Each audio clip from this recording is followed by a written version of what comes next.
ఈనాడు ఒక అంశాన్ని మనం ప్రస్తావించుకోవాలి. వేదిక మీద చాలా మంది పెద్దలు ఉన్నారు, ఎడ్యుకేషనల్ ఇన్స్టిట్యూట్స్ నడిపేవాళ్ళు.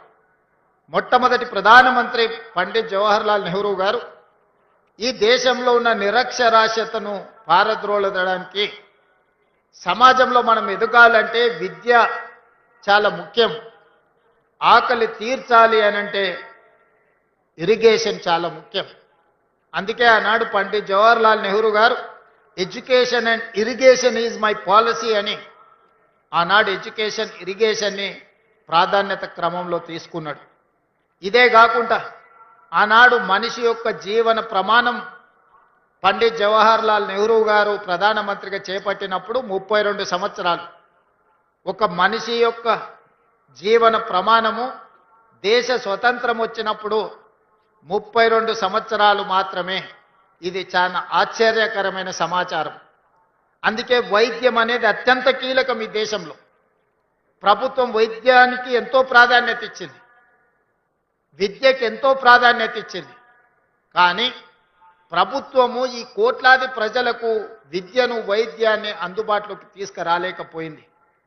ప్రభుత్వంతో పోటీపడి క్రిస్టియన్ మిషనరీసు ఒక వార్ లాగా ఒక యుద్ధం చేస్తే ఎంత గొప్పగా యుద్ధంలో గెలవడానికి ప్రయత్నం చేస్తామో, క్రిస్టియన్ మిషనరీసు ఎడ్యుకేషన్ అండ్ హెల్త్ని ప్రాధాన్యత తీసుకొని విద్యను, వైద్యాన్ని ప్రభుత్వంతో సమానంగా ఈ దేశంలో పేదలకు అందించారు. కాబట్టే ఈ దేశంలో నిరక్షరాస్యతను నిర్మూలించి ప్రపంచానికి మేధస్సును అందించే సైంటిస్టులను, ఇంజనీర్లను ఈరోజు మనము ఉత్పత్తి చేయగలుగుతున్నాము.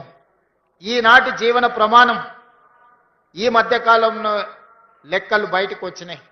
72 సంవత్సరాలు మనిషి యొక్క జీవన ప్రమాణము సరాసరి ఈరోజు 72 సంవత్సరాలు.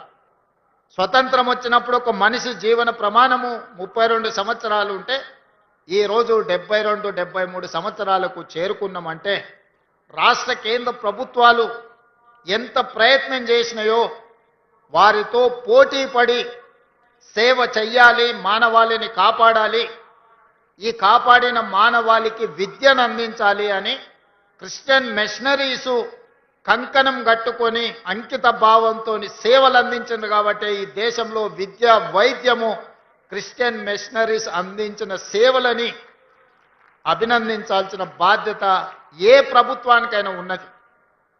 కొన్ని ప్రాంతాలలో ప్రభుత్వం కూడా చేరుకోలేని ప్రాంతాలలో ఈ మిషనరీస్ చేరుకొని అత్యంత నిరుపేదలకు విద్యను, వైద్యాన్ని అందుబాటులోకి తీసుకొచ్చి వాళ్ళ ప్రాణాలను కాపాడడమే కాకుండా వాళ్ళ ఆత్మ గౌరవాన్ని పెంచే విధంగా పనిచేసింది.